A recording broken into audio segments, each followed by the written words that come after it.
Some wise people who've lived much longer lives than me and much longer lives than all of us have said a very famous thing, and that is life is pain. And sometimes being a culé is pain. Losing to Atletico Madrid for the first time in the Diego Simeone era at home, that is pain. I usually start by saying, welcome to the Barcelona podcast. I'll do it here. It's welcome to the Barcelona podcast. This is episode 640, brought to you by the Blue Wire Podcast Network. I'm Dan Hilton, of course, and I'll get all the little fun stuff out of the way. Yes, I would love it if you could try to make me feel better with subscribing to the channel, giving a nice little review in the audio platforms, becoming a patron, because people leave actually when Barcelona lose matches like this. So becoming a patron at this kind of time is really helpful, as well as help me out with the merch store. Now that we got that out of the way, we're going to dive right into probably the most painful 5 headlines I've ever done. Maybe. Somebody could tell me if I've had a more painful 5 headlines, but I'm recording this right after the show. So yeah, this is the 5 headlines from Barcelona's 2-1 loss to Atletico Madrid. Headline 1 is big game intensity. We know where this game ends, but let's take you back to the start and try to remember happier days. It wasn't Hansi Flick on the sideline, but instead it was Marcus Sorg, the assistant, and they go with the 4-3-3. Now, obviously, Hansi Flick was in charge of this, injecting Gabi, and what an injection it was into that starting lineup. 3rd minute, Barcelona's already on the front foot here. It's a good step from Inigo Martinez to keep possession of Barcelona, which I was almost a broken record throughout this match. Inigo Martinez was fantastic in this match. Again, I don't care about the final score when talking about the individual performances I'm speaking about. We're going to get to the final score later, but he was really good. Koundé's ball into Pedri. This is the first time I'm going to say Pedri's name in this headline, but not the last. This is his first good turn in the game. Again, comes in the 3rd minute, plays on Fermin, and his cross is just behind the head of Rafinha, but the Brazilian still got a touch on it. Good signs for Barcelona to start. 5th minute, it was Pedri into Lewandowski and Gabi, but Atletico Madrid, as they did many, many times this match, find a way to block that one. Barcelona definitely, to start this game, brought their through balls. They brought their passing boots, and it was really fun to start this match. As I said, it's so hard talking about this in the case of 5 headlines because we know where this match is going. And these moments that I'm talking about that were very exciting, that made me feel like Barcelona were up to it, like they brought the right intensity, those still exist in time, but we know that in revisionist history, now they just wind up being wasted opportunities. I did ask, and I put it on paper here, could Barca have started that game any better in the first 15 minutes besides getting a goal? I think the answer is no. They couldn't have started this game any better, but they needed a goal. That was the only way they could have started it better, and now we know not just 1 goal, but 2 or 3. Simeone immediately admitted by the first 12 to 15 minutes that he had made a mistake with his 4-4-2. He stuck with the 4-4-2, but he switched up Griezmann, who had started on the left with Alvarez. He switched those two to have Griezmann help quite a bit more defensively. That gave a little bit of relief to Atletico Madrid, but not much. Still in the first 20 minutes, Inigo Martinez gets a nice shot off that is stopped by Oblak. Again, that felt like something positive at the time, and now we know in hindsight, maybe that was just warming Oblak up. 20th minute, it's a shout for a handball on Giuliano Simeone. VR looked at it, and it looked like he was trying to pull his arm away, using that arm also to balance himself as that ball kind of bounced off the ground and skirted through. I didn't think it was a handball, and I think a lot of, especially Catalan media, is going to tell you after the fact that it's more controversy and all that stuff, but no, at this point it was 0-0, and I don't think there's controversy there. I don't think it's a handball. Headline 2 is Pedri Presses. Another P for you. Barcelona were pouring it on in that first half, continuing to find Pedri on the left in that little pocket of space in between the back line and the midfield. Atleti, the reason why they were giving up that space to Pedri is that they were defending the space and not the men. And when teams have done that, whether it's a low block or a medium block, and this was a medium block from Atletico Madrid throughout this match, it was not a low block. I know it seemed like that, but they just defend really, really well, and they were tight. They were narrow, but they were still allowing that space for Pedri and then Olmo in the second half to pop up in on the left. They weren't defending that spot because DePaul in particular isn't necessarily terrific at defending space. We've seen him with Argentina. He's better at defending the man. So Pedri and Olmo just kept popping up in that spot, and that is where Barcelona were finding their success. 25th minute, a corner for Barca. They had plenty in this match. Gabi got a header on it wide, and that was probably the first time in the game when I said, ooh, that's a chance that Barcelona didn't finish. Is that going to come back to bite them? Well, again, it didn't feel like it was going to, and then it did. I keep foreshadowing, know where this game is going. The press, though, let's continue to talk about positive things. Barcelona did outplay Atletico Madrid in this game, and I know we all want results, of course. Can't change how the game ended. The positive stuff is that Barcelona, if they can find the back of the net, and they stop missing their chances, and you see how animated I'm getting here, if they stop missing their chances, they've been playing well enough, and they have a system Just stick to the game plan and finish your chances, and they're going to win games. That press was excellent. It was no surprise that after a week off from Leganes to Atletico Madrid, what does 5 days of rest and recovery? Because remember, after the loss to Leganes and the frustration and heartbreak from last weekend, Hansi Flick gave them till Wednesday to rest and recover. And that seemed to help because the press in the first half was excellent. Having their legs, starting Fermin on the left, Castro was just as good as he usually is, and Gabi being inserted into that 4-3-3, also excellent on the press. Pedri defending sideline to sideline. Rafinha defending everybody but Lewandowski, which is the first time I mentioned his name today, and it won't be the last. Lewandowski really the only one not truly pressing. He didn't really, that being Lewandowski, didn't win as many 50-50 balls as he usually does. I would have liked more from him even on the press, but everybody else were pressing like fiends today, and Barcelona consistently were turning Atletico Madrid over in their half of the field, and by the 30th minute, they were rewarded for how hard they worked. The 1-0 from Pedri came because he just kept on running. Started with the ball. Balde moved to take one defender away. Fermin then kept drifting wide to take another defender away, and then Pedri played Gabi. A bit fortunate on the bounce here from Gabi. I think he was just trying to knock that ball around Jimenez. It worked out because Jimenez got stuck, and then Pedri, as I said, just kept on running. A little bit of luck here and picks up the ball, then toe pokes in the net with 2 tackles coming in. Awesome stuff from Pedri. Right now, by the way, Pedri being on the field and why it's different for Barcelona, he played now today as many minutes, or in total of the season, as he had all of last year. So he is at the same number this season in December that he was in the 2023-24 campaign, and Barcelona are a better team on paper and a better team watching them with Pedri on the field and playing the minutes that he is. He's playing too many minutes, and I'm worried about him. But in this game, if this is the last good thing I get to say in this match, Pedri was a 10 for 10. La Liga gave him the man of the match, and it was well-deserved. Nobody on that field, Barcelona or Atletico Madrid, was close to Pedri today. I think Inigo Martinez, you could give him a 9 out of 10. I think you could give Gabi maybe an 8.5 out of 10. I think Balde could have got an 8.5 out of 10. I think Kubarsi could have probably got a 7 out of 10. Inaki Peña was pretty good whenever he was asked to do anything, except 2 goals got by him. Koundé was just fine to good in this game. So I think there were players who played well, but Pedri was just a level above all the rest today. 10 of 10, arguably the best game of his season for him, and we come away from it saying that Barcelona had it wasted. If you're here for just the positivity, I know that I lose my numbers and that graph goes way down when people check out.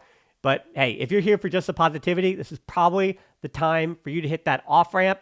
Thanks for joining me. Please subscribe to the channel, all that stuff, because now we're going to do the other 3 headlines. And if you don't like negativity, this isn't the spot for you. Headline 3 is what more can they do? I wrote this down before the final 2 chapters of this game, before this was even 1-1. This was 1-0, and I'm asking, what more can Barcelona do to put this ball in the back of the net? I think Fermin Lopez probably could have been a bit cleaner with his final ball, probably could have been a bit cleaner with his close passing, but as we know with Fermin Lopez, he kind of makes up for the things he doesn't do at a high level with the things he does do at a high level, which is press and continue to keep Barcelona having good possession in their half of the field, and by keeping wide and being such a threat both out wide to press with Balde and then coming inside or inverting with Balde, it just creates space for the likes of Pedri on that left side. So Fermin, in terms of all these other intangibles, good stuff. His final ball could have been better. Atletico Madrid also showed a bit more fight in the last 10 minutes of that first half to kind of give you an idea of what the second half would have. If they could get more comfortable in possession, they would create more chances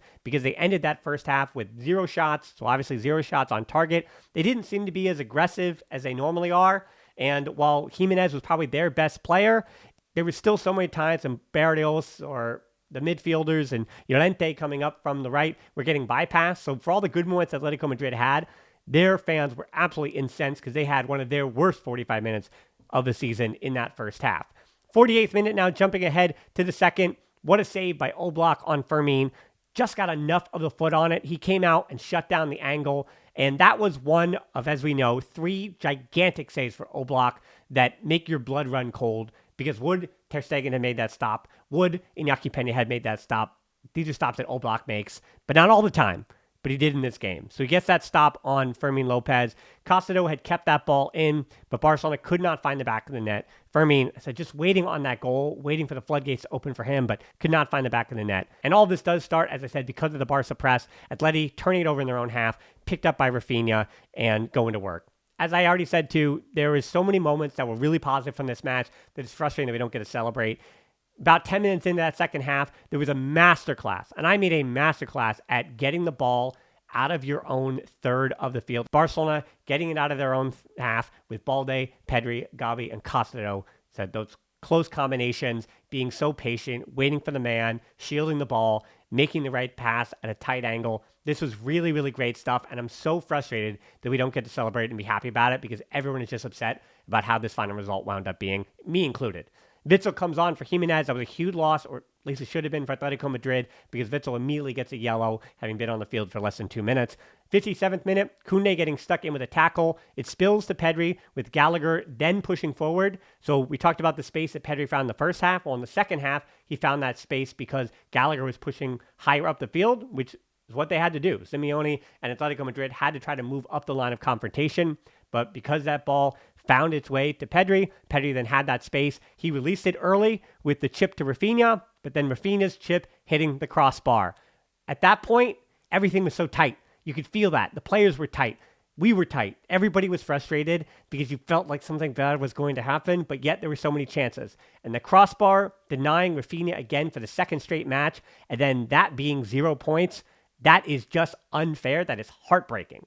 Because headline 4 is it only takes one. Here's how the 1-1 happens. It's the 60th minute, DePaul's goal. I thought Barcelona had kept it into Atletico Madrid's half of the field. I thought they had won the 50-50, but they didn't. Somehow Atleti find Alvarez out wide. The cutback missed Gallagher, and 3 Barcelona shirts go to the cross and go to Gallagher, and the ball creeps out for DePaul to shoot. He winds up finding not a man, not a deflection. I feel like all of these shots from Barcelona this game were either finding a teammate hitting their back heel or hitting somebody else on the other team, or Oblak would stop it or hit the post or go wide or whatever it was. It just wasn't working for Barcelona. And at that point, Atleti had 1 shot on target and 1 goal.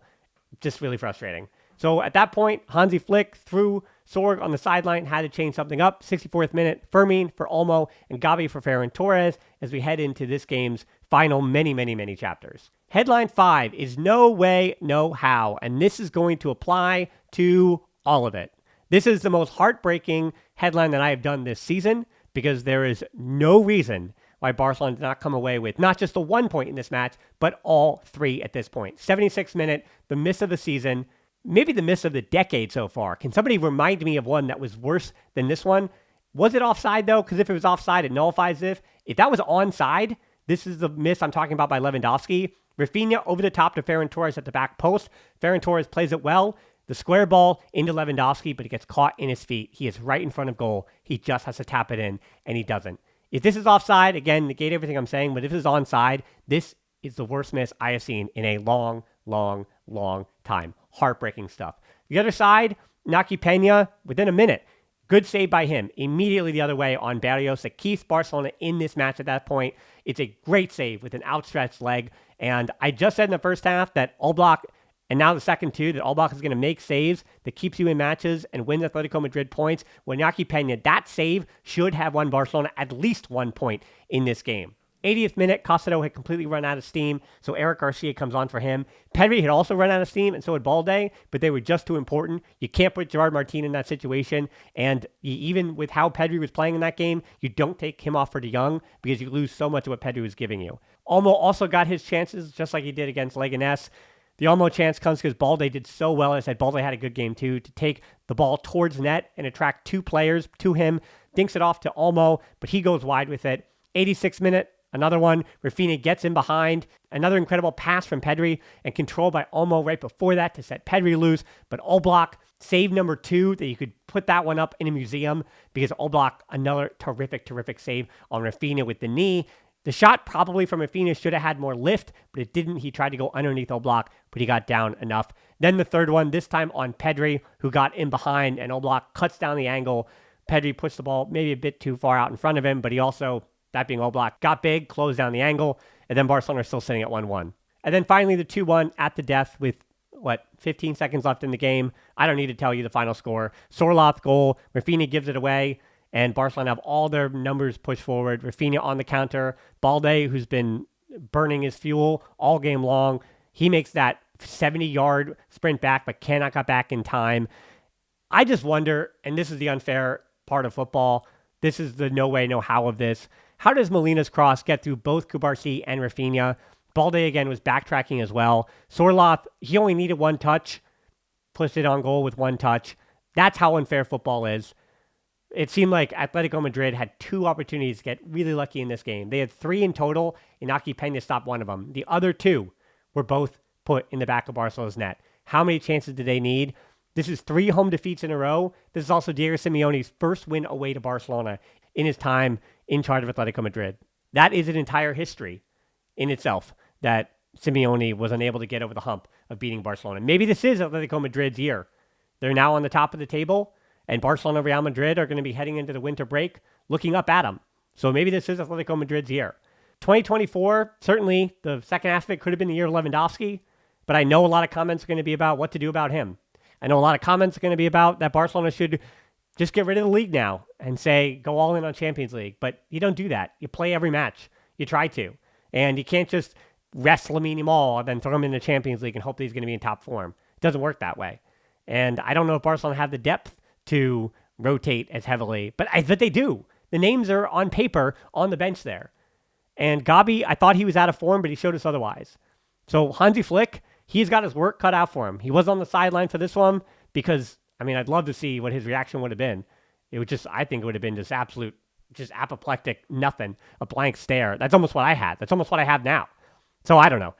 I want to say at the end of all this, I think this is the last time you'll hear from me, at least before I wish you a Merry Christmas and Happy Holidays, but I don't think this is the last time you're going to hear me in 2024. So as I remind you, please become a member on Big Up. It's a big help. It's where the watch-alongs are, and I would love to have more people in that, where we do the tactics stuff and we have the chat. You can come on and talk to me live. That'd be great. I definitely need someone to talk to at this moment heading into the new year. But I said this is probably not the last time you hear from me in 2024. But if it is, again, I want to say thank you so much. Really, as negative as this game is, for those who are sticking around to the end of this 5 headlines, I do appreciate everybody who views, who listens, who follows along everywhere on social media, the Patreons, of course, the merch store, everything. All the support that everybody's given me. 2024 was not a good year for me. I can say that personally. People can tell different aspects of my life that I kind of let slip. It has not been a good year for me, and I'm really hoping 2025 is better for both me and Barcelona. I need a trophy. Barca needs a trophy. I think we all need a trophy. So if you stuck around to the very end of this, I think you should give yourself a pat on the back and a little trophy yourself. Because again, Merry Christmas, Happy Holidays, Bon Nadal, Feliz Navidad, and anything in between. Forza Barca.